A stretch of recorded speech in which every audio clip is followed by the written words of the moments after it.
사로잡힌 시선, 따뜻한 공정의 가치로 함께합니다. 황보선의 출발 새 아침. 네, 황보선의 출발 새 아침 2부 시작합니다. 꽁 잡는 매. 네, 얼마 전 대선 출마 선언한 추미애 전 법무장관이 이 매 역할을 자임했는데요. 자, 꽁은 어제 대선 출마 선언한 윤석열 전 검찰총장이겠죠. 추미애 전 장관이 내일 대담집을 출간하는데요. 이 책에서 윤 전 총장을 국민을 속이는 인물, 대통령이 되면 안 되는 위험한 인물로 경고하는 내용도 담았다고 합니다. 자, 대담집 내용 그리고 대권 가도 구상 추미애 전 장관에게 직접 듣겠습니다. 추 장관님 안녕하십니까? 네, 안녕하세요. 예, 반갑습니다. 대담집이 내일 출간되는데 보니까 드디어 분신이 나왔다 말씀하셨습니다. 네. 분신 될 정도로 이렇게 여기다 많은 걸 쏟아부으셨습니까? 책에다가? 네, 장관 시절에 그 검찰 개혁의 과정, 예. 또 진정성 그런 것뿐만 아니라 저의 정치적인 여정이 담긴 책이기도 하고요. 또 예. 동시에 우리 사회의 미래에 대한 여러 이야기를 국민 여러분과 나누고자 하는 책인데요. 예. 네, 검찰 개혁 최전선에서 아직 언론에 제대로 보도되지 않은 진실이 많이 있습니다. 아, 예. 네. 그래서 어제 출마 선언한 윤석열 총장이 어떤 행태를 보였는지 낱낱이 기록이 돼 있고요. 예. 또 기록이라는 건 사실 진실의 힘과 같은 말이죠. 그래서 그런 진실이 무엇인지 기록으로 남기자 하는 출판사 측의 제안을 제가 받아들여가지고 예. 네, 제가 앞으로 더 좋은 세상으로 나아가기 위해 검찰개혁이 어떤 모습으로 완성되어야 한다 하는 그런 사명감과 곁들여서 여러 말씀을 드렸습니다. 예, 그렇군요. 이거 보니까 이제 좀 언론에 좀 미리 공개된 내용을 봤더니요. 말씀하신 네. 이제 윤 전 총장과의 어떤 그 경험들도 많이 실으셨는데 네, 윤 전 총장이 개혁에 대한 저항으로 추 장관님을 조롱했다. 뭐 이런 네. 내용도 있네요, 보니까요. 네, 네. 사실입니까? 그런 일이 있었습니까? 뭐 제가 방송으로 구체적으로 말씀드리긴 못하고요. 예. 네, 그런 개혁 과정 고비마다 윤석열 사단이라고 하는 사람들이 조롱도 하고 여러 말이 안 되는 그런 논리로 비아냥 그리고 하는 것들을 볼 수 있고요. 예. 아마 그들은 70년간 계속 키워온 검찰 권력이 이제 문재인 정부에서 정말 개혁하는구나. 여태까지는 그냥 넘어갔거든요, 슬쩍.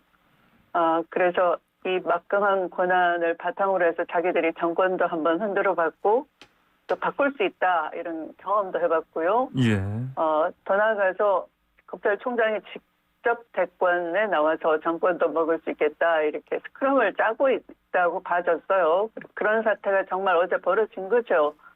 그런데 이 윤석열 총장의 대권 행보는 이미 그가 중앙지검장 시절부터 이어져 온 것으로 보입니다. 당시 유력 언론사 자주들을 직접 만나고 다녔고요. 예. 또 내부의 특수통 검사들 중심으로 마치 전두환 노태우의 하나회를 연상시키는 것과 같은 그런 윤석열 사단을 구축해 왔고요. 그래서 이분들한테는 법무부 장관은 어느 누구든 그냥 스쳐 지나가는 사람에 불과하다라고 간주하고 있었죠. 그래서 저도 이런 걸 목도하고 이걸 바로잡지 않고 회피했었더라면 저도 편하게 정치를 했을 것 같은데요. 예. 그러나 저는 오직 국민만 믿고 원칙대로 장관으로서 이 검찰 개혁을 진두지휘하는 그 과정 하루하루가 마치 전쟁터와도 같았습니다. 예. 네. 그런데 검찰은 이 막대한 특수활동비, 인맥을 동원한 이 검찰의 진영적 저항, 이게 매우 힘들고 고통스러웠어요. 이제 그런 과정들을 보실 수 있을 것 같습니다. 예. 그렇다면요, 어떻습니까? 근데 요즘 이제 추 전 장관님 이제 물러나신 뒤에 네. 요즘 법무부에서 그렇고 검찰 개혁 추진을 계속 하고 있는데, 근데 네. 최근에 대규모 이제 검찰 인사에서 네. 이제 권력 수사 맡았던 검사들이 좌천됐다 이런 비판이 네. 나오는데 언론에서요, 좀 네. 비판받을 소진이 있지 않습니까? 어떻게 보십니까?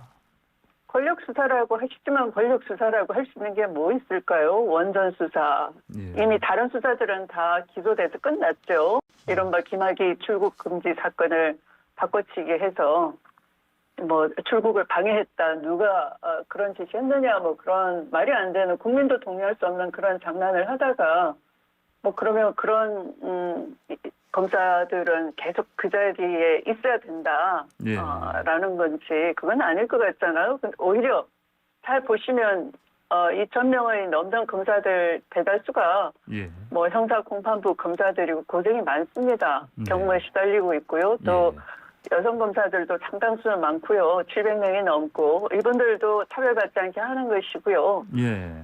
또 공안통 특수통 검사들 인사 전횡을 하고 또 이렇게 정치권을 넘어오면서 이 검찰을 시끄럽게 하고 개혁에 저항을 했는데요. 이런 비정상을 바로잡는 게 이제 바로 검찰 인사 원칙, 문재인 정부의 인사 원칙이었어요. 예. 그래서 이런 걸 객관적인 보도를 제대로 한다면 국민들께서도 잘했다 하실 건데 예. 예. 언론은 늘 이 검찰 수뇌부의 입장에서만 보도를 하시는 것 같아서 예. 상당히 국민들도 오해를 하시겠구나 그런 네, 좀 예. 걱정이 많이 되죠. 예, 알겠습니다. 네. 그 최근에 저희랑 인터뷰에서도 이제 윤 전 네. 총장이 이제 그 대선 출마 선언했으니까요. 이건 여쭤보겠습니다. 앞으로 이제 추 장관님도 이제 그 대권 주자이신데 꽁 네. 잡는 배라고 자임하셨는데 이 역할을 앞으로 더 확실하게 하시겠다. 혹시 지금도 마음이 그러십니까? 제가 사실은 저도 예, 미래의 예. 비전을 얘기하고 싶고요. 예. 뭐 꼭 잡는 매라는 건 윤 총장이 이미 대선 후보가 됐기 때문에 예. 사실은 당당하게 깨알 검증에 응해야 되는 거죠. 그 전에야 예. 검찰총장으로서 뭐 마치 이 살아있는 권력 수사했더니 정부로부터 탄압받는다, 권력으로부터 탄압받는다, 피해자 코스프레를 했고요. 예. 지금도 마찬가지로 뭘 얘기하면 거기에 대한 궁금한 걸 해소하는 뭐 그런 당당함이 있는 게 아니고 야당 쪽으로 대선 직행하는 대선 후보인데 탄압한다 이런 또 말도 섞어서 하고 그래요. 그래서 예. 상당히 이중적이다라는 생각이 들고요. 앞으로 우리나라 민주주의가 정말 위협받는 이 행태에 대해서는 책임 있는 정치인으로서는 가만히 있을 수 없지만 그러나 또 저도 오히려 중심은 국민에 대한 미래의 이야기, 현재의 위기를 진단하고 미래의 대책을 내놓는 그런 네. 얘기에 집중을 할 겁니다. 예, 알겠습니다. 네. 어제 그 이제 윤 전 총장 그 기자회견에서 기자들 질문 중에 보면 당연히 그 이른바 엑스파일에 대한 질문이 나왔는데 네. 보니까 그 원론적인 답변을 하더라고요 보니까요. 어떻습니까? 네. 이 내용들 혹시 보셨는지 모르겠는데 앞으로 그 뭐 치명적인 걸림돌이 될 수도 있겠다. 혹시 그렇게 보십니까? 아니면 아니다 이렇게 보십니까? 엑스파일이라는 건 마치 미공개 조사 파일이 있는 것처럼 오해를 할 가능성이 있어요. 예. 잘 모르겠는데 사실. 네네. 제가 볼 때는 제 관점에서는 법무부 장관으로서 감찰도 하고 조사도 해봤고요.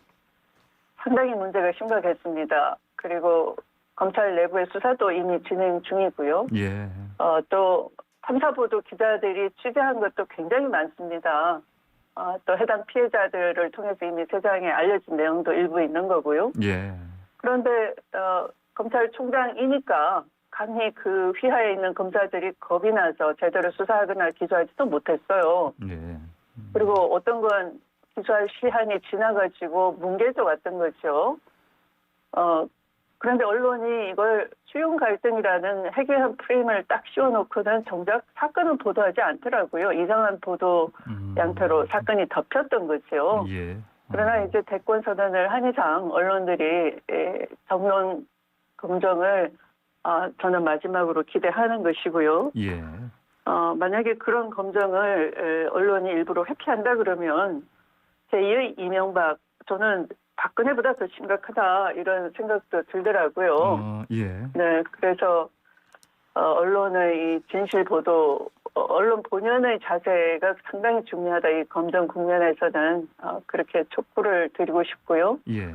네, 사실은 뭐 제가 촛불 국면에서 국민의 안위 때문에 이 계엄령 첩보를 입수를 하고 밤잠을 못 이룬 채로 저도 상당히 겁이 나는 그런 사안이었지만 예. 오로지 국민을 위한다는 생각으로 그걸 밝혔지 않습니까? 예, 예. 그러나 나중에 시간이 지나서 추미애가 옳았다라고들 말씀을 하시더라고요. 지금 이 윤석열 엑스파일 가지고 정치적 피해자 코스프레를 대선 후보 윤석열이 이제 하게 될 텐데 예. 거기에 넘어가지 마시고 한번 다시 들여다보시고 지대를 열심히 하시면 네네. 국민들께서도 추미애가 옳았다 하는 예. 시간이 있을 것 같습니다. 예, 알겠습니다. 어제 그 기자회견 네. 끝나는데 한 기자가 윤 전 총장한테 네. 이런 질문했네 보니까요. 그 줄리에 대해 아십니까? 이런 질문했는데 혹시 줄리라는 인물 들어보셨습니까? 추현 장관님은? 들어봤죠. 네. 이 줄리라는 인물 이제 이 관련해서 뭐 의혹이 좀 있습니다만 이거는 어떻게 좀 문제가 될 것 같습니까? 사실은 이런 걸 이 방송에서 제가 다 말씀을 드리긴 어렵고요. 예. 일단은 예. 그 대선 후보라는 건 본인뿐만 아니라 가족 또 주변의 친인척, 친구 관계 이런 게 다 네네. 깨끗해야 되지 않습니까? 예. 그럼 네, 이것도 그리고- 검증해야 된다 이렇게 보시는 겁니까? 네네. 그리고 또 본인은 이미 그것은 주권 재민이고요. 예. 그런 주권 재민의 국민께서 문제 제기를 해놨어요. 예. 2천만 원밖에 없던 검사가 어떻게 60억 이상 막대한 재산을 공개하느냐. 부인의 재산이라고 한다면 예. 그 부인의 소득 팔자에 대해서 증명을 해야 되는데 그걸 볼 수가 없다. 공개적으로 묻겠다라고 했어요. 예. 네. 그래서 그게 경제 공동체라고 이미 그 윤석열 대선 후보께서 예. 이미 그 검사 시절에 그렇게 밝힌 바가 있기 때문에 조국 전 장관에 대해서 또 박근혜 최순실 게이트 수사하는 특별 검사로서 그렇게 말을 한 것이 있기 때문에 예. 본인도 역시 경제 공동체의 입장에서 제대로 밝혀야 되겠죠. 예, 알겠습니다. 네. 추 장관님 지금 시간 제한 때문에요. 혹시 괜찮으시면 네. 잠깐 쉬었다가 그 8시 장갑부터 한 3, 4분 정도 더 이렇게 인터뷰를 하실 수 있겠습니까? 네, 그러시죠. 네. 예, 알겠습니다. 그럼 잠시 네네. 뒤에 광고 좀 네. 들으시고 다시 네. 연결하겠습니다. 네, 네. 네네. 추 장관님 나와 계십니까? 네. 예. 법무장관 시절 때보다 추 장관님 요즘 지지율이 좀 상승 많이 하는 것 같습니다. 보니까 단단한 네. 지지층이 더 형성되는 것 같습니다. 보니까. 네, 고맙습니다. 네. 그 여당 내 빅3 구도 흔든다 이런 이 분석이 나오는데 요즘 지지율 추이 이렇게 바뀌는 거 어떻게 왜 그렇다고 보십니까? 제가 대선에 나온 이후에 예. 그렇게 지지율 상승세가 있다라는 걸 볼 수 있는데요. 예. 네, 제가 다시 평화, 다시 촛불을 재점화하겠다 이렇게 말씀드렸고요. 또 예. 국민 여러분께 촛불 개혁을 완수할 기회를 부탁드리러 나왔다라고 했습니다. 예. 그런데 이런 현재 지지율은 과거에 대한 반영일 뿐이겠죠. 앞으로 지지율은 누가 시대 정신을 제대로 밝히느냐 또 그런 가치의 정치로 헌신하면서 나가느냐 하는 거에 따라서 예. 많이 달라질 거라 기대합니다. 예. 그런 원칙에 충실하러 예. 노력하면서 정치를 해왔고 또 앞으로도 그럴 것입니다. 예. 그 6명 뽑는 예비 경선은 통과 자신 있으신 거죠? 네. 예, 알겠습니다. 현안 문제 좀 여쭤보겠습니다. 네. 재난지원금이요. 이거에 대해서 이제 전 국민 지급해야 된다 이런 의견이신 거죠? 네, 그것은 지금 수출 기업은 호조인 반면에 예. 내수 경제가 굉장히 힘들지 않습니까? 예. 그래서 정부가 그 가게도 하나의 경제 주체이고요. 또 기업이 어려울 때는 기업을 공적 자금을 투입해서 지원을 했듯이 지금은 거꾸로 중소상공인을 비롯한 이 민생 경제가 어렵기 때문에 이런 경제 주체에 대해서 정부가 재정을 풀어서 지원을 해야 되는 건 예. 당연한 거죠. 그래서 그런 소비 진작 정책을 80%를 쓰겠다, 100%를 쓰겠다, 그건 그렇게 의미심장한 차이가 있는 것도 아니고요. 예. 전 국민에게 다 지급을 해서 빨리 이렇게 소비를 시켜서 민생의 저수지에 물이 좀 흐르게 하라 그런 예. 말씀을 드린 거죠. 예, 그러시군요. 알겠습니다. 그러면 이재명 경기지사와 좀 이 부분은 거의 생각이 비슷하신 걸로 봐도 되겠습니까? 뭐 결론은 같지만 예, 그 예. 생각의 경로는 좀 다른 것 같은데요. 예. 네. 네. 그렇습니까? 알겠습니다. 네.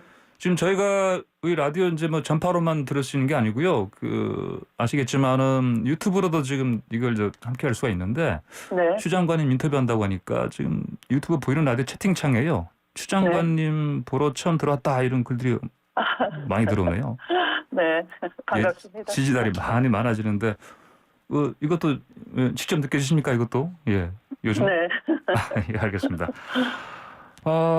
다른 현안 하나 또 여쭤보겠습니다. 네. 최근에 그 김기표 반부패 비서관이 사실상 경질되지 않았습니까? 네. 네. 그래서 좀 사실 뭐 야당이 비판하고 있지만 여당 내부에서도 이거 인사검증 문제가 있지 않냐 이런 얘기 네. 나오고 있는데 어떻게 생각하십니까?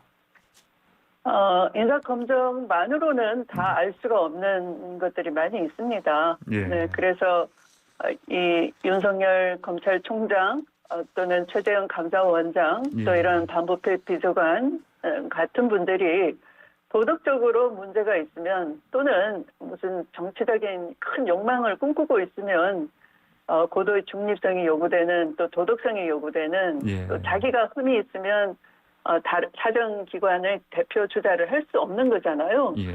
그러니까 스스로 그런 공직을 받지 않았어야 되지 않느냐.